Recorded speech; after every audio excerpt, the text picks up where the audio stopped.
Hello दोस्तों, नमस्कार। SM किसी चैनल में मैं आप सभी लोगों का दिल से बहुत बहुत स्वागत करता हूं।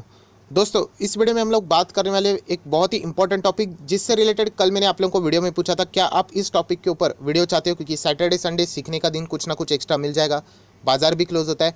सो टॉपिक ऑलरेडी आप लोगों ने स्क्रीन के ऊपर देखा होगा कि ऑपरेटर। यस, ऑपरेटर ऐसे कौन से स्टॉक होते हैं, या फिर हम बोल सकते हैं कौन से ऐसे लोग रहते हैं, कंपनीज रहती है, ग्रुप्स रहती है, यूजुअली उनको अवॉइड करती है, उनके साथ पंगे वो नहीं लेती है। और उसके पीछे का कारण भी क्या है वो भी हम लोग यहाँ पे देखने वाले हैं। तो चलिए दोस्तों, फटाफट इस वीडियो को स्टार्ट करते हैं। सबसे पहले आप सभी लोगों को पता है ऑपरेटर क्या होते हैं, तो मैं ऑलरेडी आप लोगों को बता चुका हूँ, ऑपरेटर ज़रूर होते हैं। एंड ऑपरेटर सबसे ज़्यादा कहाँ पे एक्टिव होते हैं, जहाँ पे उनको पंप एंड डंप की स्कीम अप्लाई करने को मिले, मतलब पेनी स्टॉक। ये सभी लोगों को पता है, एक एक दो दो रुपये के स्टॉक्स में अपर सर्किट लगना, 7 रुपये तक लेके जाना, बाद में इतना गिरा देना कि सीधा 1 रुपये से भी नीचे 7 पैसे पे लेके आना और प्रॉफिट कमाना। बट दोस्तों, यहाँ पे ऑपरेटर कुछ ऐसे स्टॉक्स से भी पंगे लेने की कोशिश करते हैं जो कि फंडामेंटली स्ट्रांग भी हो। उनको कभी कभी गिराने की भी कोशिश यहाँ पे की जाती है, गलत गलत कुछ चीज़ें यहाँ पे दिखाई जाती है। सो दोस्तों, ऐसे कुछ स्टॉक्स में आपको दिखाऊंगा, ऐसे कुछ ग्रुप्स में आपको दिखाऊंगा जहाँ पे ऑपरेटर आप लोगों को हमेशा दूर रहते हुए देखने को मिलते हैं। तो चलिए दोस्तों, ऐसे स्टॉक के बारे में हम लोग बात करेंगे, बट उससे पहले जरूर कहना चाहूँगा इस चैनल को सब्सक्राइब कर लेना, बेल आइकन को हिट कर लेना। एंड उसी के साथ साथ स्टॉक मार्केट क्लासेस इस चैनल पे एक ज़बरदस्त वीडियो यहाँ पे मैंने अपलोड किया, दोस्तों ये वीडियो ज़रूर देख लेना। एंड जितना हो सके शेयर कर लेना, लिंक ऊपर आई बटन पे आप लोगों को मिल जाएगी। इंट्राडे से 1 करोड़ पक्का देख लेना इस वीडियो से दोस्तों, आप लोगों को बहुत कुछ चीज़ें यहाँ पे सीखने को मिल जाएगी। सो दोस्तों, वापस हम लोग आ चुके हैं हमारे टॉपिक के ऊपर। जैसे मैंने बताया कि ऑपरेटर यहाँ पे अगर हम लोग बात करें, एक सिंपल इसमें बोल दूँ कि चलो कोई अच्छा स्टॉक यहाँ पे गिर चल रहा है, तो उसको गिराने के लिए बहुत बार कभी कभी कोशिश होती है। क्यों? क्योंकि उसको नीचे लेवल से, सस्ते लेवल से बाय किया जाए, एंड वो ऊपर जाएगा तो वापस बेच के प्रॉफिट किया जाए।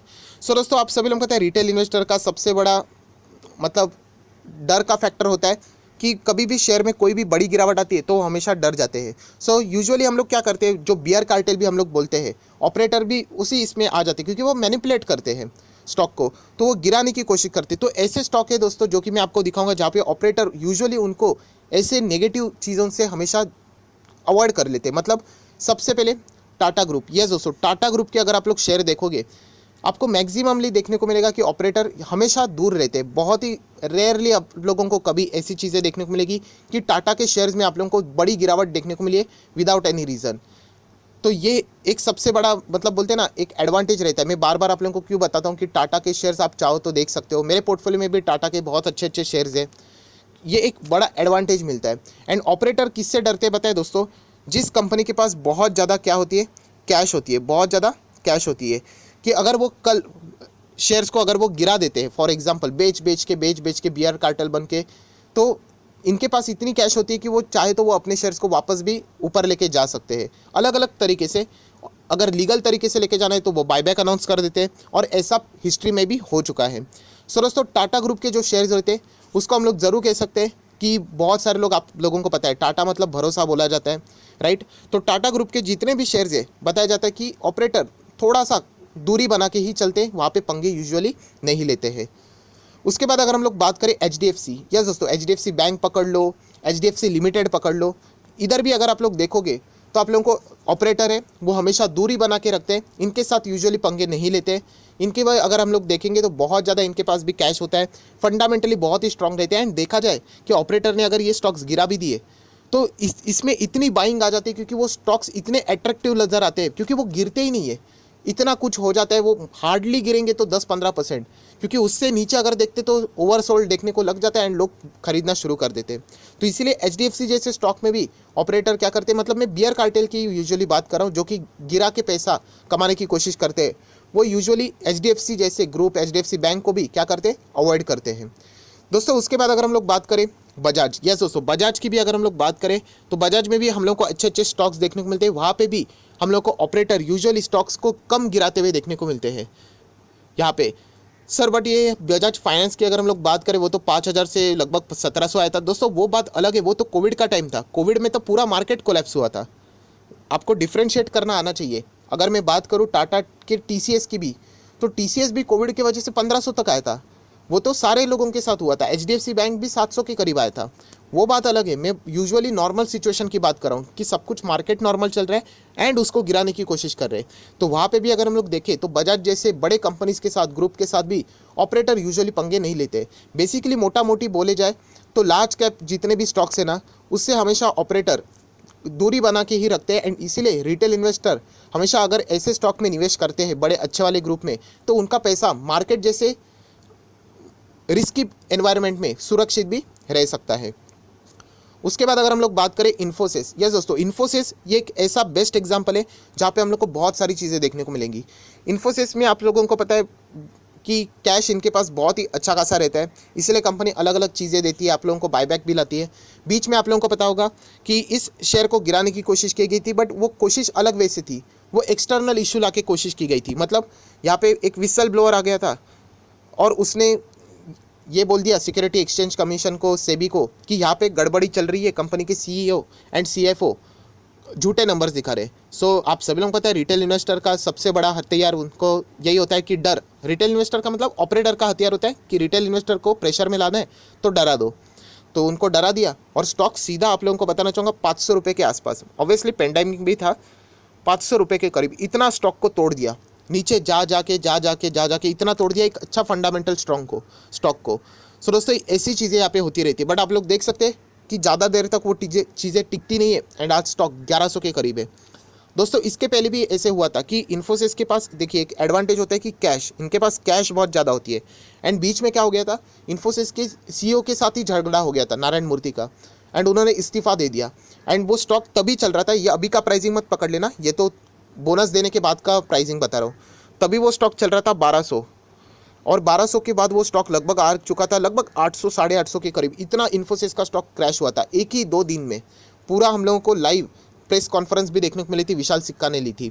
एंड तभी दोस्तों इन्फोसिस इतना नीचे गिरा था कि 2017 की मैं बात कर रहा हूँ, आप चाहो तो क्रॉस वेरीफाई करके भी देख सकते हो, 900 रुपये के आसपास था।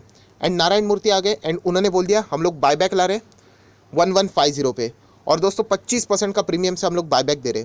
सो आप लोग देख सकते हो जिन लोगों ने शॉर्टिंग की थी वो पूरी तरीके से बर्बाद हो गया। एंड इन्फोसिस ने 1150 का बताया था ना दोस्तों, वो स्टॉक कुछ ही दिनों में वापस 1200 आ गया। मतलब बताने का मकसद क्या, जिनके पास बहुत ज़्यादा कैश होता है ना, यूजुअली ऐसी कंपनीज ऐसी चीज़ों के साथ ईजिली हैंडल कर लेती है। तो यही सबसे खास बात होती है जो कि मैं बार बार आप लोगों को बताता हूँ। उसी के साथ साथ अगर और एक कोई कंपनी है तो यस, मुकेश अंबानी की कंपनी रिलायंस इंडस्ट्री। अगर आप लोग पैंडेमिक में देखे जाओ तो पैंडेमिक में रिलायंस 1600 के आसपास था, एंड 1600 का स्टॉक गिरना तो ज़रूर चाहे था, बट इतना कि वो 800 के करीब आ जाए। सो डेफिनेटली हम लोग कह सकते हैं जब भी हैमर मारना होता है वो बहुत ही इतने ज़ोर से हैमर मारते हैं कि इसके बाद तो ये भी आया था कि ये स्टॉक लगभग 400 450 तक लेके जाने की कोशिश होने वाली थी। बट आप सभी लोगों को पता है कि जिसके पास टूल्स अवेलेबल होते हैं, सो आप सभी लोगों को पता है रिलायंस के पास एक बहुत बड़ा टूल था जियो, और जियो को उन्होंने बेचना शुरू कर दिया हिस्सेदारी, और इतने इन्वेस्टर उन्होंने लाके खड़े कर दिए कि शेयर डेली बेसिस के ऊपर हम लोग को न्यूज़ के चलते bye bye bye bye signal करके इतने वो ऊपर आ गए कि जो लोग यहाँ पे मंदी कर रहे थे उनकी बैंड बजा दी। सो दोस्तों इस तरीके की चीज़ें कहाँ पे होती है, जहाँ पे जिनके पास बहुत ज़्यादा कैश होते हैं, जिनके पास बड़े बड़े असेट्स होते हैं, जिनके पास बड़े फॉरेन इन्वेस्टर भी होते हैं। आप लोगों ने कल परसों भी देखा होगा कि रिलायंस रिटेल में पीआईएफ ने इन्वेस्टमेंट कर दिया, और जैसे ये न्यूज़ सामने आ गई स्टॉक 70 रुपया भाग गया। सो दोस्तों ये जो ताकत होती है ना, ये जो बड़े कंपनीज होते हैं उनमें होती है। एंड इसके चलते ऑपरेटर यूजुअली क्या करते हैं, ऐसे स्टॉक्स को अवॉइड करते हैं। मतलब हम लोग कह सकते हैं बियर कार्टेल, जो स्टॉक्स को गिरा के यहाँ पे नीचे लेवल पे खरीद के यहाँ पे करने वाले, उनको यहाँ पे बहुत ज़बरदस्त झटका लगता है। सो सर इसका मतलब ये है कि बाकी के ग्रुप फालतू हो गए? दोस्तों ऐसा नहीं, मैं वापस कहना चाहूँगा कि स्टॉक मार्केट ये समुंदर है। मैं आप लोगों को सिर्फ एक जरिया बताता हूँ कि कैसे। अभी गोदरेज इतना बड़ा ग्रुप है, क्या ऑपरेटर पंगे लेंगे उनके साथ? बिल्कुल भी नहीं। इतना कैश है उनके पास, सब कुछ है, गोदरेज जैसा ग्रुप, राइट। तो यही कहना चाहूँगा दोस्तों कि ये सिर्फ इतना ही सीमित नहीं कि मैं जस्ट ये 8-10 मिनट का वीडियो होता है उसमें हर एक पॉइंट कवर नहीं होता है, बट आपको कॉन्सेप्ट बताने की कोशिश करता हूँ कि जो बड़े लार्ज कैप वाली जो कंपनी होती है ना, क्यों यहाँ पे large cap companies, blue chip company, उनको इतना नाम बड़ा क्यों दिया गया है? क्योंकि वो उस लेवल के पोजीशन पे हम लोग को देखने को मिलती है कि उनके पास इतना ज़बरदस्त सॉलिड हम लोगों को कैश यहाँ पे देखने को मिलता है। उनके फंडामेंटल्स बहुत ही स्ट्रांग रहते। इवन दो कल यहाँ पे वो स्टॉक 1000 पे है, एंड कल वो अगर गिर के 800 पे आ गया एंड वो गिराना चाहते और 500 तक, बट वो इतने अट्रैक्टिव नज़र आते कि 1000 का स्टॉक 800 पे बाइंग होनी शुरू हो जाती है एंड ऑटोमेटिकली वो स्टॉक भाग जाते हैं। सो एक बड़ा एडवांटेज हम लोग को देखने को मिलता है कि अच्छे स्टॉक अगर आप लोग देखोगे, बैंकिंग स्टॉक भी आप देख सकते हो, बैंकिंग स्टॉक में भी यूजुअली हम लोग को इतना चीज़ें देखने को नहीं मिलता है। बट सर येस बैंक तो गिर गया। दोस्तों येस बैंक में ऑपरेटर का कोई काम ही नहीं था, येस बैंक खुद ओनर राणा कपूर ने येस बैंक की बैंड बजा दी। सो दोस्तों इसीलिए आप लोग देख सकते हो कि मार्केट गिरेगा तो ठीक है, बट जब मार्केट रिकवर होता है, ये जो स्टॉक्स रहते हैं जो मैंने अभी आप लोगों को दिखाए, HDFC ग्रुप हो, बजाज ग्रुप हो, या फिर अगर मैं बात करूँ इन्फोसिस जैसी बात करूँ, या फिर टाटा की कंपनियां हो, रिलायंस जैसी कंपनियां हो, तो यूजुअली हम लोगों को देखने को मिलता है कि वो हम लोगों को मैक्सिमम रिकवर्ड होते हुए देखने को मिलती है। सो दोस्तों ओवरऑल बताने का मकसद यही था कि ऑपरेटर हर जगह पे हम लोग को देखने को मिलता है, उनका टारगेट करने का तरीका अलग अलग होता है। कभी कभी वो न्यूज़ बेस्ड स्टॉक को पकड़ते हैं, जहाँ पे रिटेल इन्वेस्टर रहेंगे वहीं पे वो रहते हैं, एंड अच्छे स्टॉक को भी वो रिटेल इन्वेस्टर के पोर्टफोलियो में से निकालने की कोशिश करते हैं। क्यों? क्योंकि उनको सस्ते दाम में निकालना है, तो डर के मारे न्यूज़ दिखा दो एंड उसके बाद वो यहाँ पे सस्ते दाम में उसको खरीद के ऊपर वापस बेच के प्रॉफिट कमाते हैं। सो यही कहना चाहूँगा दोस्तों, ये जो हम लोगों को चीज़ें देखने को मिलती है कि नॉर्मल स्टॉक चल रहे हैं क्रैश हो गया करके, ये इन जैसे स्टॉक में हम लोगों को देखने को नहीं मिलता है। ये जो अभी आप लोगों को मैंने दिखाया ना, ये सारे स्टॉक यूजुअली देखने को नहीं मिलता है। सो क्यों दिखने को नहीं मिलता है, तो इतना मैंने आप लोगों को सारी बातें बता दी है। सो आय आशा करता हूँ कि कुछ तो आप लोगों को नया सीखने को मिला होगा। एंड क्यों म्यूचुअल फंड जैसे बड़े बड़े इंस्टीट्यूशंस की भी अगर हम लोग बात करें तो इन स्टॉक्स में ज़्यादा निवेश करते हैं, क्योंकि उनको भी पता है कि यहाँ पे ज़्यादा गिरावट है, हम लोग को बहुत ही रेयरली देखने को मिलती है, एंड अगर हो भी गई तो वो रिकवर भी होते हैं। सो आय आशा करता हूँ आपको ये वीडियो अच्छा लगे तो जरूर लाइक करना, दोस्तों के साथ शेयर करना, तो उनको भी ये सारी बातें पता चल जाएगी। So that's it, thank you very much दोस्तों, we will be meeting our next video, तब तक के लिए बाय बाय।